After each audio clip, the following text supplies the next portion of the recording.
미국이 한국 수출품에 적용하는 국가별 관세는 15%입니다. 하지만 철강과 알루미늄 제품 별도의 품목 관세가 붙습니다. 세율 50%인데 철강과 알루미늄 파생 상품까지 관세를 매깁니다. 철강이나 알루미늄 단일 제품이 아니라도 두 성분이 포함된 함량만큼 50% 관세율을 적용하는 방식입니다. 예를 들어 어떤 자동차 부품의 철강 함량이 50%라면 이 부품 가격의 절반에는 관세율 50%가, 나머지 절반에는 관세율 15%가 붙는 식입니다. 지금까지 미국은 파생상품 관세 적용 대상을 총 615개의 품목을 정했는데 현재 시각으로 지난 15일 품목을 더 확대했습니다. 미국의 분류법 기준으로 407종을 추가했습니다. 기존 적용 대상까지 포함하면 최소 1,000개 이상의 수출 품목이 철강과 알루미늄 파생상품 관세를 맡게 된 겁니다. 한국 시각 기준으로 오늘 오후부터 미국에 수입 통관되거나 보세 창고에서 반출한 물량이 적용 대상입니다. 다만 정확히 어떤 품목이 추가됐고 철강과 알루미늄 함량 비율을 어떻게 측정하는지가 불명확해 상당 기간 혼선이 예상됩니다. 정부는 한국산 제품이 미국의 국가안보에 위협이 되지 않는다고 설명했지만 미국 정부는 자국 업계의 요청을 받아들여 관세 대상을 대폭 늘렸습니다. 산업부는 관세 부담이 늘어난 국내 기업에 대한 지원을 늘리겠다고 밝혔습니다. 철강과 알루미늄 함량 확인과 원산지 증명 등에 대한 행정 지원을 늘리고 기업 분담금도 낮출 방침입니다.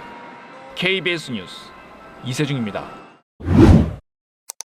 지난 6월 일본 제철이 인수한 미국의 US 스틸입니다. 연 2천만 톤 생산 능력이 있는데 여기서 만든 철강은 미국산으로 분류돼 미국 판매 시 관세를 안 내도 됩니다. 우리도 현대제철과 포스코가 미국 루이지애나주에 연 270만 톤 규모 제철소를 짓기로 했지만 4년 뒤에나 가동 예정입니다. 동일한 50% 철강 관세를 부여받지만 경쟁국인 일본이 우위를 확보한 셈입니다. 이유는 이번 미국과의 관세 협상에서 철강 무관세 쿼터 도입에 원칙 합의했습니다. 트럼프 1기 때인 2018년부터 받아오던 무관세 쿼터가 사라진 우리와 대조적입니다. 중국 저가 철강과 경쟁하며 이미 고전 중인 업계에선 50% 관세가 유지되면 시장 경쟁력이 사라져 사실상 미국 수출을 포기해야 할 상황이라는 볼멘 소리가 나옵니다. 구리와 알루미늄 역시 50% 관세를 물면서 대미 수출에 어려움을 겪고 있습니다. 마찬가지로 협상 테이블에서 빠졌다는 디지털 장벽 문제는 언제든 불씨가 될 수 있습니다. 오는 11일 있을 구글의 고정밀지도 반출 요청 심사. 거대 글로벌 플랫폼 기업의 독점을 막기 위해 논의 중인 온라인 플랫폼 법 등입니다. 수면 아래에 있던 것이 아니라 매년 4월 발표되는 미국의 기관세 장벽 보고서에 매번 나오는 이슈들입니다. 우리가 어떤 주도적으로 협상을 하고 이런 개념이 전혀 아니잖아요. 미국이 압박해왔지만 이번 합의에선 빠진 알래스카 LNG 개발 프로젝트도 정부는 미국과 협의를 이어가겠다며 여지를 남겼습니다. KBS 뉴스 이재입니다. 트럼프 대통령은 한국과의 관세 협상을 자신의 대표적 성과 중 하나로 언급했습니다.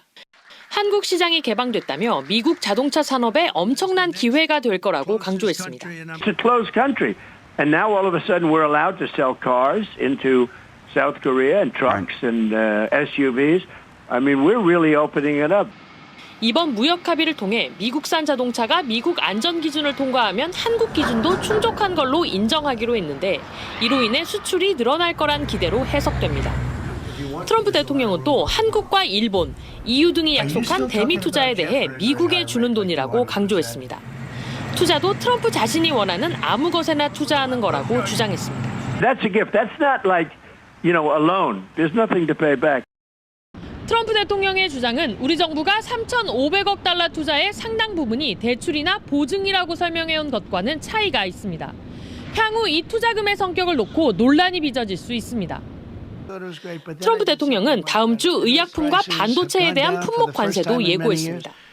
특히 의약품엔 1년 반 정도 시간을 두고 단계적으로 관세를 올리겠다고 했는데 그 기간에 생산시설을 미국 내로 옮기라는 엄포입니다. 워싱턴에서 KBS 뉴스 김지숙입니다.